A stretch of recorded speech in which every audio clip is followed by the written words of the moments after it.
Good morning, everyone. Delighted to be here. Thanks, Ant. So to briefly introduce myself, I'm Benedict Jones, the Chief Executive Officer of Traced. Bit of background, I've been working as a technical consultant in networks and cybersecurity for around about 9 years now. And the aim of this morning's workshop is to equip you all with an understanding of your data protection obligations and explain how you can meet them and protect your business against data breaches. The information that I'll be providing applies to businesses of any size and state of maturity, but I'm going to really focus the advice onto early stage and micro businesses, because if you can ingrain good security practice from the outset into your culture of your venture and your business, it means as your business grows, scales and thrives, those security policies can grow, scale and thrive with it. And it's much more straightforward and safer to have security policies in place throughout that process, as opposed to trying to retrofit them down the line. And the benefit of having good security practices within your business is that it enables you to avoid the fines and any potential costs and damages that would be incurred as a result of a data breach.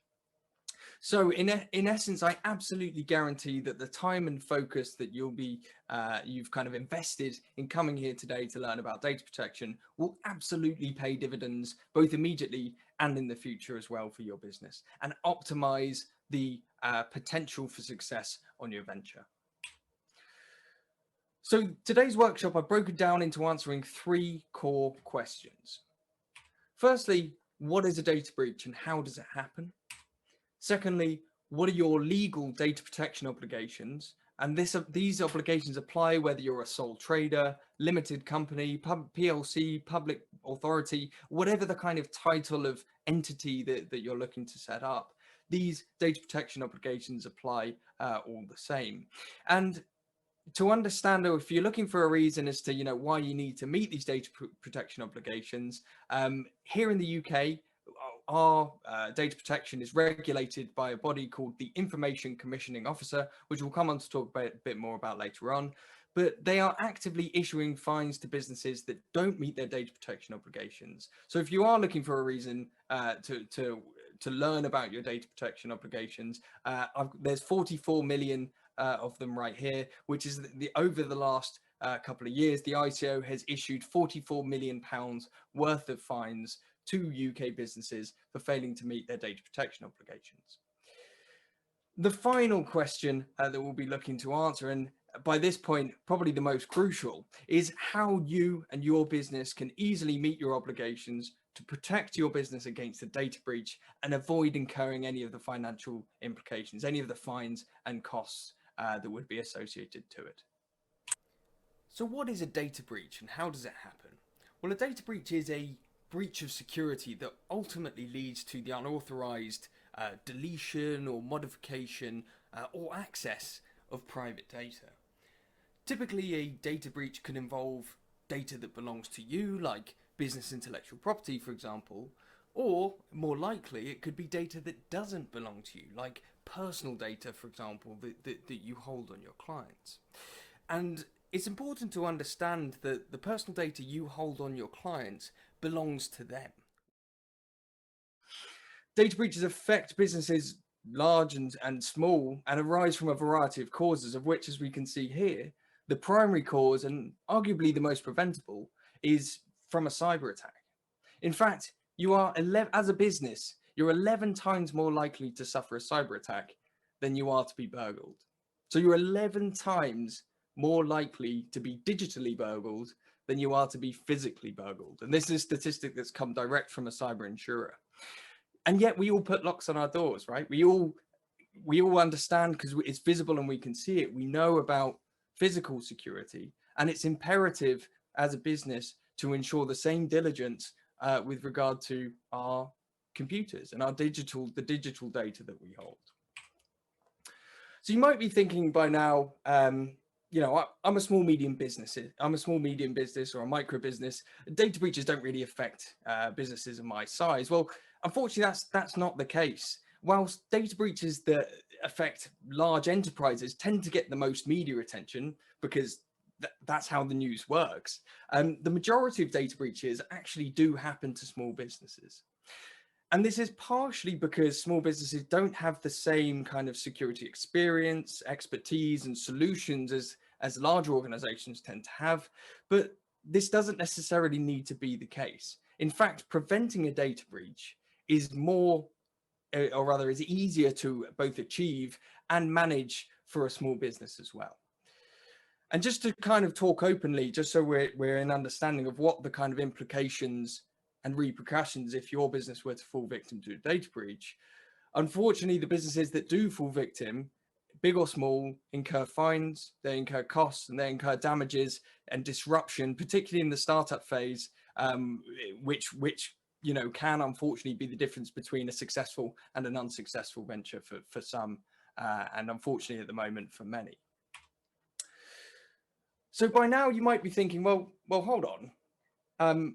If a criminal attacks my business and steals my data, surely that's not my fault. I've just been attacked, why would I be fined for that process? And to understand why this is the case under law, you need to understand that the personal data that you hold on your clients, on your users, on your customers, doesn't belong to you. It always belongs, personal data, whether that's a name or a credit card, credit card number, whatever that is, it always belongs to the sole proprietor, who is the person of whom it identifies. So my name and my username and password combination belong to me, even though I've used those to log into a website, for example, and they're being handled and controlled by that particular website, they still belong to me in the process. So, for example, if I were to let's say lend you an object that belongs to me, like I don't know, a DVD, my DVD of Shrek. If I lent you my DVD of Shrek on the basis that you would give that back to me, and then you were burgled, and the only thing that the burglar happened to steal was my DVD of Shrek, the person who's really kind of suffered here and at a loss is me. Even though I lent it to you and it was in your control and it was burgled whilst in your control, I'm the one that now no longer is able to watch my DVD of Shrek. So I'll have to stream it online like the rest of the world. And the exact same principle here applies to personal data. So when someone gives you their personal data, you're in control of the data, but it at no point does it belong to your business. It always belongs to the person of whom it identifies. Say, for example, if you're a restaurant and you take bookings over the phone from clientele. Well, when you're the booker, when the booker asks, or rather kind of when I provide your restaurant, I phone up for a booking, and I consensually give you my name and my telephone number, for example, the restaurant, at the point that they accept that combination of personal data, they assume the responsibility to handle it with due care, diligence, and security, to prevent unauthorized disclosure, to prevent anybody else outside of the restaurant having kind of visibility and access to that data, whatever medium it may be, whether it's written in a book, stored in a computer system, whatever that looks like. Because at the end of the day, the true sufferer of a cyber attack, if a business experiences a cyber attack which results in personal data being, kind of stolen by a cyber attacker and sold on the dark web, for example, at the end of the day, the real victim and the real person who suffers are the data subjects, the person of whom that data belongs and identifies. They'll experience credit card fraud, they'll experience identity fraud, and their kind of credentials will be sold up on the dark web. So whilst the business experienced the cyber attack, the real victim is the data subject of whose data was stolen. And that's why the fines and the obligations exist for businesses. So to protect EU and UK citizens against data breaches, businesses like yours who handle personal data are obliged to do so securely under GDPR.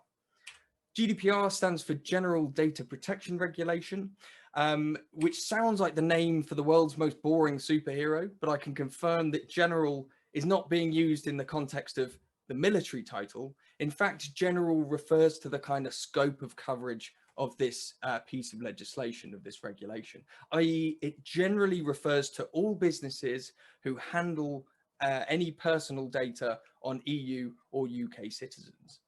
And it covers generally all EU and UK citizens whose personal data is being handled by businesses. Now, you may see the EU stars here and think, well, isn't this an EU thing? And originally, yes, it was. It came into enforcement in May of 2018. But since we left the EU on the 31st of December, the UK has effectively adopted GDPR in its entirety and simply aptly rebranded it to the UK GDPR.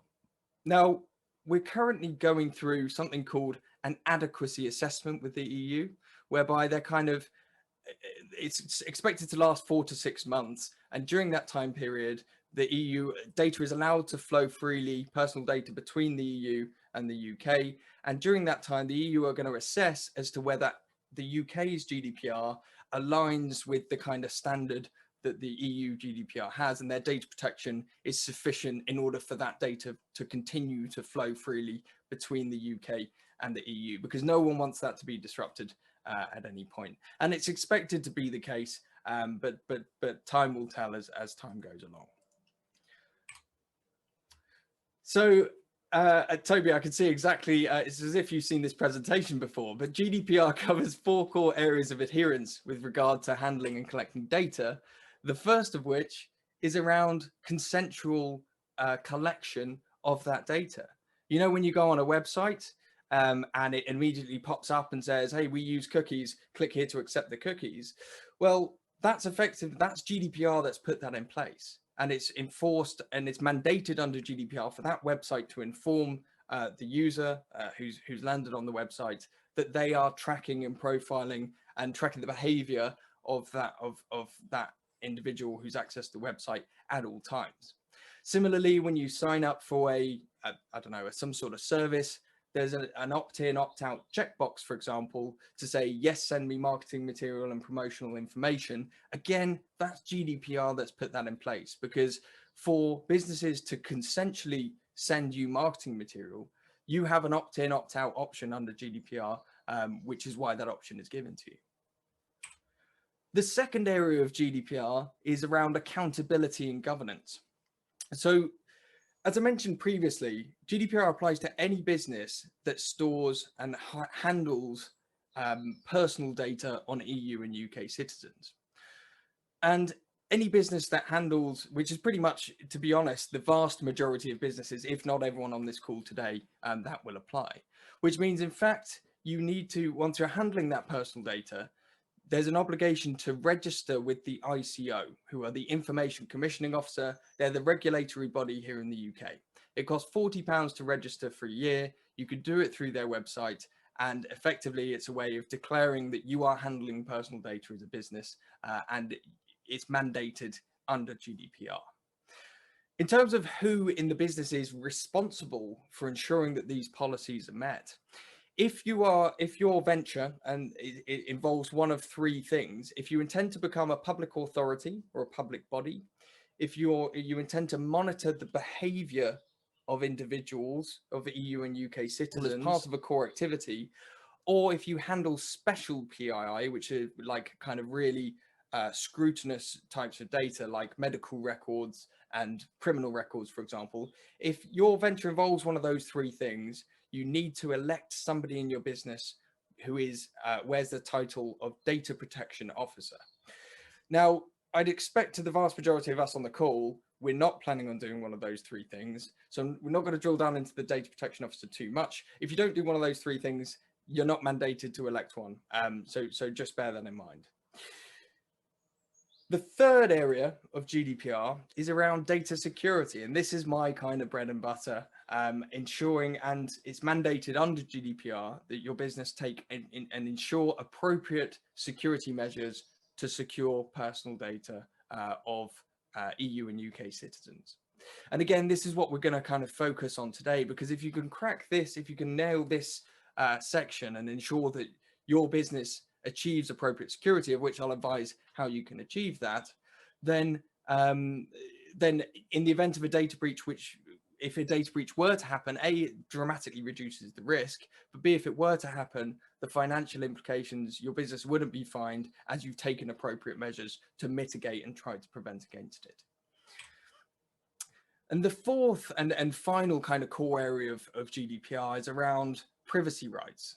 So when you collect data on individuals, those data subjects, the people who own that personal data, the users who have given you their personal information, they have a few rights to approach your company and request that you either delete the data under something called the right to erasure, which has nothing to do with the 90s pop band and doesn't give free rein to use their music, and they haven't got that written into GDPR, I promise. It's completely related to the deletion of data. So they have a right to erasure, in which your business will need to have processes whereby if you don't no longer require their information, then you can delete their data. You have a process to delete their data on request. Similarly, they have rights to access that data, i.e. through a data subject access request, approach you and say, give me all the information that you have on me. It could be email addresses, it could be, credit card numbers, whatever that may be, basically disclosing all of the information that you hold on that individual. Or it could be to rectify that data. If they believe the data that you hold is no longer relevant or is incorrect, then they have the right to request that you rectify that data. But as I said previously, the key focus here around GDPR is on data security, because if you can ensure appropriate security, then your business, the likelihood and the risk of a data breach is dramatically reduced, and also the implications in the more unlikely event of a data breach will be dramatically reduced in the process as well.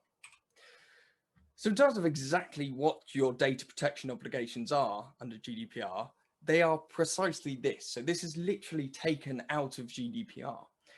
And it states in Article 5, Section 1F, personal data shall be processed in a manner that ensures appropriate security of the personal data. Now, this statement is intentionally kind of woolly and non-specific, and it's designed to future-proof itself to keep up with the fast-moving world of technology, because what is deemed as appropriate security today, in 5 years' time, appropriate security is probably going to look quite different to that. There may be new technologies that come along that require their own subset of kind of security. So as opposed to explicitly saying you need to do this, what the ICO is saying here, or rather what GDPR is saying, what the ICO will use to assess, is if there is a data breach and your business was targeted and involved in one, then the ICO is going to request information around the security measures that you put in place to prevent that data breach, and at the time deem as to whether those would be appropriate effectively. In terms of what the implications are and what the fines are specifically for not adhering to these data protection areas under GDPR, there's an on-the-spot fine of between £400 and £4,000 if you don't register with the ICO when you need to. Now, as I mentioned, it's £40 to register.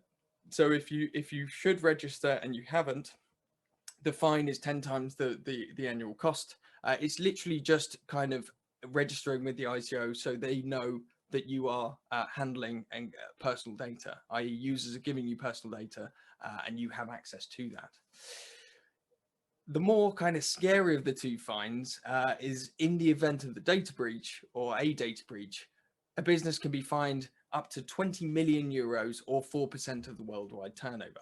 Now, the up to 20 million euros, of course, is proportionate. So if you're a smaller business and you only handle a smaller amount of data, that unfortunately, let's say that there was a data breach and you were the target of a data breach, then naturally the ICO aren't just going to go and fine you 20 million euros. That's likely to be proportionate and come down in scale. But to put it in perspective, the 4% turnover is really designed to kind of deliver some clout to the larger organizations. For example, British Airways, who suffered a data breach recently, they were fined a record £183 million under GDPR from the ICO. Now, I guess kind of fortunately for them, the ICO took a bit of sympathy in regard to the current pandemic and actually reduced that fine down to 20 million euros, which is still a pretty big fine, even for British Airways. But again, these fines aren't just targeted for large enterprise. They are being issued at the smaller end of the spectrum as well. In fact, as I mentioned at the beginning, the ICO has issued, they're actively issuing fines under GDPR, and they've issued over £44 million worth of fines to UK businesses for inadherence to the data protection obligations. But as I said previously, you don't need to live in fear, because as promised, I'm here to advise and help you to avoid these fines. And together, through good security, we can ultimately look to make the world a bit of a safer place in the process. So now I'm going to explain how you and your business today can go and ensure appropriate security. Now, we have a kind of adage in cybersecurity of there's no such thing as safe, but there are absolutely measures that you can take to become safer. So as we've seen recently in the news with the SolarWinds hack, which affected the US Department for Energy, for example, there's no one solution that you can I guess, kind of adopt, and that's going to make you 100% secure, 100% protected against cyber attacks. But there are absolutely simple and straightforward measures that you can take to dramatically reduce the likelihood and make it dramatically harder and less likely for a cyber attack to occur. And a fantastic foundation in terms of outlining and offering a sort of security assessment baseline within your business is using the Cyber Essentials certification criteria. Now, Cyber Essentials is a government-backed certification scheme. It's been set up here in the UK by the National Cybersecurity Centre, which is part of GCHQ, and provides, as I say, a fantastic sort of baseline security assessment criteria to protect your business against data breaches. Now, I'm not here to sell you Cyber Essentials in any way, shape, and form. That's not what we do. There are businesses out there that will sell the Cyber Essentials assessment kind of package, but it involves self-assessment. So it's effectively a checklist that you can go through in your business and look to meet and say, yes, we take adequate security measures in these areas. Here's what we do in regard to our security and process. And Cyber Essentials obtaining certification brings with it a few key benefits, like free cyber insurance. It's a requirement for government suppliers. So if your business or your venture at any point you intend to supply into government, having Cyber Essentials is likely to be a requirement for that to be permitted for you to bid on government contracts, for example. And the third is around customer trust. So having the Cyber Essentials stamp of approval on your website or on your material shows that you're responsibly handling the data of your customers, of your clients, and of your users, which in this day and age matters more so than ever to anyone. And I'm now going to explain how you can achieve Cyber Essentials in the most cost-effective way possible. Obtaining the Cyber Essentials certification costs about £300 for self-assessment. There are businesses out there that will try to charge upwards of £1,000 to try to kind of offer you a package of consultation, which may be of use to your business. But what I'm going to focus on today is, like us, how you can answer the self-assessment criteria and also give you free of charge some materials and some advice that you can use to meet that criteria. And even if you don't want to spend the £300 now to get the certification, just comparing yourself against the criteria and understanding, yes, we meet this criteria, makes it easier for when the time comes that you feel that if you were to need it, it's easier to get to go and simply achieve because you've already kind of got a baseline security, you've got all the foundation security measures in place. But it also means that it also means that, yeah, you're protected from the get-go against data breaches, and you're meeting your data protection obligations under GDPR. So in terms of from a Cyber Essentials perspective, the scope of assessment, so which devices do they assess and what do they look at to deem whether appropriate security is being taken in your business? Well, this is the official network topology diagram taken from the National Cybersecurity Centre for Cyber Essentials. Now, it looks complicated, and anything with topology diagram involved sounds really complicated, but I promise you it's pretty straightforward. What it's showing here is effectively in an office environment, which devices are covered, which devices are assessed as part of the scope of Cyber Essentials. And effectively, it applies to any device that accesses private company data, including personal data. So that would involve desktops, laptops, servers, mobiles, tablets, USB sticks, and networking devices, which we can see all kind of pointed out here. And we'll again drill down into exactly what's required on each of those steps very shortly. But to be honest, for most of us on this call today, this is probably a little bit overkill. It's probably a little bit over complex, and we don't, for example, host our own web servers and require a dedicated firewall. And so it's not particularly relevant to micro businesses, particularly in the new norm of remote working. So here at Traced, we're entirely remote working. So we've got a workforce of 6 based around the Oxfordshire, Berkshire and Gloucestershire area, and we're completely home working. So our scope of assessment looks more like this, in which I've distilled down. We don't have an office network and a boundary firewall in the office, but we do have entirely home working. And the scope of assessment under Cyber Essentials will cover only the devices that access company data, even those from home. So it is very straightforward to obtain Cyber Essentials if you have a purely home working or a home office deployment. So the devices that are covered are your home router, which will have a firewall built into it. So it's just a case of kind of making sure that it's turned on, and some very basic configuration to make sure that it's configured securely. Other devices that are covered: laptops, desktops, smartphones, and tablets. Any of those devices that access company data, like email, whatever systems you use, they're all covered under the scope of assessment. And also finally, USB sticks. If you use USB sticks to transfer data, then there's a bit of diligence around making sure that they're encrypted, for example. So again, it's just kind of simplifying that down. This is one that I've put together through distilling down, relevant to home working only environments, what the scope of assessment will be.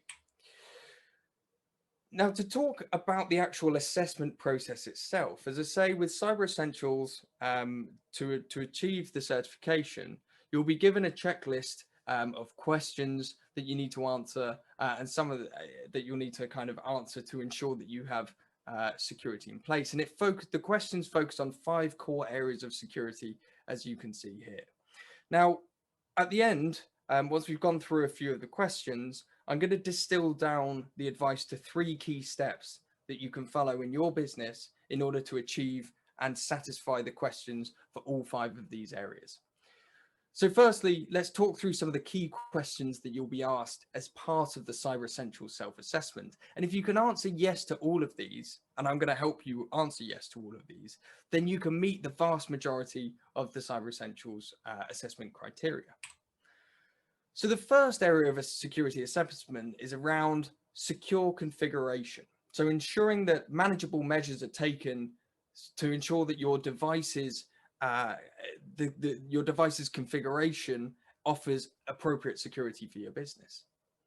And achieving this is completely possible through having a comprehensive employee-facing cybersecurity policy, which is effectively a document that conveys to yourself for adherence and your employees as to what the kind of security policies are and the best practices that they need to follow in order to meet your data protection obligations. So, for example, as part of this cybersecurity policy, there'll be a good password policy, which says, use a strong password, don't reuse passwords, use a password manager to make the first 2 things much easier to follow. And in fact, as a kind of bonus takeaway for taking the initiative to come today and learn about data protection within your business, I'm going to give you our cybersecurity policy that we've written and we use here at Traced, that you can kind of model and use in your business if you wanted to as a foundation. So at the end of the session, I'll give you my email.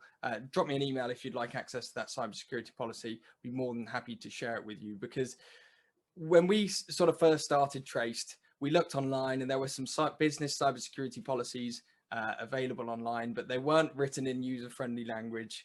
They weren't broad enough to cover cyber essentials and to offer adequate, appropriate security, for example. So being the cybersecurity nerds that we are here in Traced, we thought, let's write our own. So we did. And now I'd like to share that with you completely free of charge. So you can put that in place in your business. And you'll see as well as we go through these questions with that cybersecurity policy, you can attribute and associate the relevant sections in the policy to answer all of these questions. So all of these 4 questions, for example, are completely achievable by having a good security policy in place that yourself and your employees adhere to in your business. As I mentioned, having strong passwords, having a password policy within that cybersecurity policy is part of it, but also uninstalling unnecessary software. Now, you might think, well, that doesn't really sound like a security concern, having, lots of pieces of software on my device. Let's say, on your mobile device, if you have lots of apps, last year when you were on the train up to Leeds and it was, you downloaded a game to play, but then you fell asleep, so you never ended up playing it. And now 2 years later, you still haven't uninstalled it because you think I might play it at some point. Just delete it, just uninstall it. You can always download it again if you need it. And the reason that this is very good kind of cybersecurity hygiene is because if you imagine your phone is your house, and every app that you have that you install on your phone is effectively like adding another external facing door or window to your house, which means that if somebody decides to burgle your house, they've got a lot more choice to choose from. There's a lot more kind of potential routes of entry to get into your house. And each app comes with it the potential for software vulnerabilities, the potential for exploitation, in exactly the same way for a kind of digital burglary and a cyber attack on your mobile device. So uninstall apps that you don't use anymore. It will free up space on your phone, and also it's a requirement under Cyber Essentials, and it's good practice as well. The second area of Cyber Essentials assessment is around firewalls. Now, please don't be put off by the jargon here. I realize people say firewalls and some people sort of run the other direction. It's a cybersecurity term, but it's really straightforward to meet, particularly as I say, if you're entirely home working or if you have a small office setup. You don't need to go and buy expensive enterprise grade firewalls for all of your employees to have at home. You can do if you really felt that way inclined, but your BT Home Hub or your Sky router or whatever the router is that you have at home probably has a firewall built in. And in the cybersecurity policy, which we'll provide, it's just a case of looking at that router, changing the default password as per the previous step, and making sure that the firewall is turned on and it's configured in a way that means that nobody outside your network can get in, basically. So it blocks all incoming connections, as it's called. And it really is as simple as opening a web browser, which we can all do, which all users of all employees of our businesses can achieve.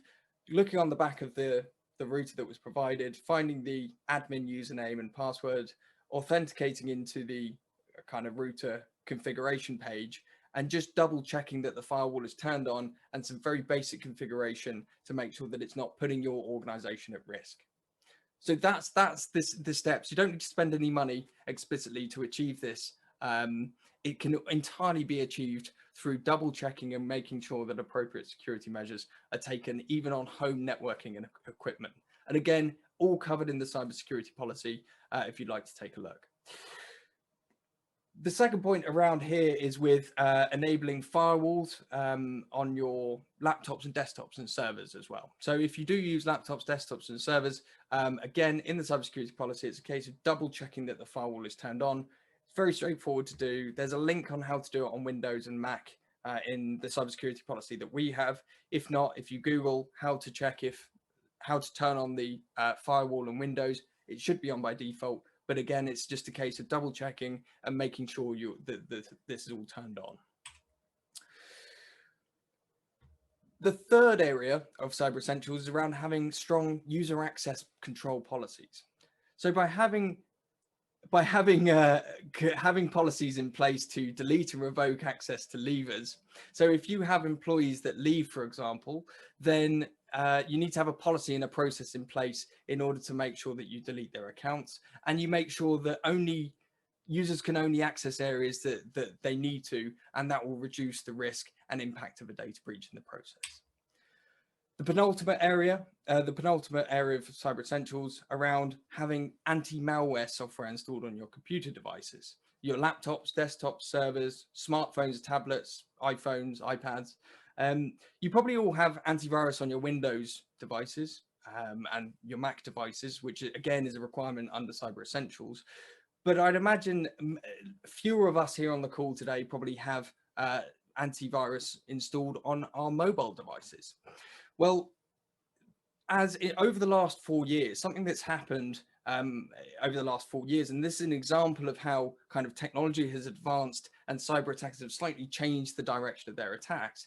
But because our mobile devices have become ever more kind of ingrained into our day-to-day lives and our day-to-day operations, mobile targeted cyber attacks have increased 1,400% over the past 4 years, as mobile devices are rapidly becoming a kind of really a prime target for modern cyber attacks. Now, they need securing, and one of the reasons for this is because they're largely unsecured. Unlike Windows devices, in which the vast majority now have antivirus installed, the same kind of diligence and practices aren't directly applied to mobile devices. So by having antivirus installed on your Android and iOS devices in the form of, it's a particular product called Mobile Threat Defense. It offers protection against mobile malware. It offers insecure configuration. It offers kind of detection of any unsecure configuration, again, which is the first step here, the first section under Cyber Essentials. It offers software vulnerability protection. It offers protection, prevents your users and yourself from accessing any phishing links, for example, and any compromised web links, let's say. And that's what we do here at Traced. So we've developed a mobile threat defense solution for businesses called Traced Control. And if you'd like any more information around Traced Control and how it can assist you in achieving Cyber Essentials compliance, do get in touch. I'll give my details at the end of the call here. The final area of Cyber Essentials is around patch management, effectively making sure that every 14 days, you update your software, update Windows, update your operating system, update any software that you use regularly every 14 days. The way that we do that here in Traced is through having it written into the cybersecurity policy and having just a weekly kind of 10-minute task in our calendars to go and update all your software. And so it means that there's that time blocked out when they never pop up at a convenient time to say, hey, you know, there's this new version of iOS or Windows or whatever it is, go and restart your phone. They're so regularly ignored because they pop up whenever they feel like it. Having that dedicated 10-minute slot to go and chuck your systems all on update, go make yourself a cup of tea, is a nice way to kind of keep up to date and make sure that your devices aren't vulnerable to any software vulnerabilities and they remain protected. So that's the 5 core areas. If you can answer yes to all of those questions, which I'm going to provide 3 key simple steps here to achieve that, then you can achieve Cyber Essentials, this Cyber Essentials certification, and you can protect your business in the process. So the first step towards Cyber Essentials is having a strong, comprehensive security policy in place that outlines and guides your employees to adhere to best security practices. As I said before, if you'd like the kind of boilerplate cybersecurity policy that we've written here for Traced, drop me an email afterwards. Be more than happy to provide that to you so you can kind of work off that, adapt it for your business needs, and make sure that, again, you're kind of ingraining good security practice into your business from the outset. The second step is around having antivirus installed on your laptops, desktops, and servers. If you use Windows, you may not know it if you don't explicitly install antivirus, but Windows 10 now has Windows Defender built in, which is an antivirus, and it's actually good enough to get Cyber Essentials. So you don't explicitly, if you use Windows, have to go and buy an antivirus solution, because there's one built into Windows which will enable Cyber Essentials, you to obtain Cyber Essentials certification. Similarly, as well on Mac OS, you'll need to secure those as well, because there are viruses for Mac, Apple Macs, despite kind of slight common misconception that it's not the case. Again, there's a growing number of Mac targeted cyber attacks and malware. The third step is protect your mobile device as well. They are, at the end of the day, just slightly smaller computers that fit in our pockets. As days go on, they can access more and more kind of personal and confidential data through email and accessing our CRM systems and whatever. They're accessing more and more and storing more and more data. And because of this shift towards more data being stored on them, as I say, mobile targeted cyber attacks have increased 1,400%. And in fact, the near majority of businesses are continuously suffering data breaches now because of their unsecured mobile devices. So what we've done here at Traced is, whilst there were mobile threat defense solutions on the market, they were using old and archaic technologies, but they were too expensive for the vast majority, for the masses of businesses to adopt, meaning that they became kind of like a privileged security solution. So we developed our own mobile threat defense solution to bring mobile protection to business mobile devices, at effective protection at an affordable price point as well. So it's available for as little, starting at around about £15 per year. So if you'd like any more information about how you can achieve, protect your mobile devices with mobile threat defense, with trace control, feel free to head over to our website, or again, drop me an email. There's my email address. Give me a ring if you want to. If you have any questions about mobile cybersecurity, I'm always happy to help, particularly being an active member of the startup club herein. So do drop me an email. I'd be more than happy to lend some more advice and help you out. Wow, fantastic, Ben. Thank you very much.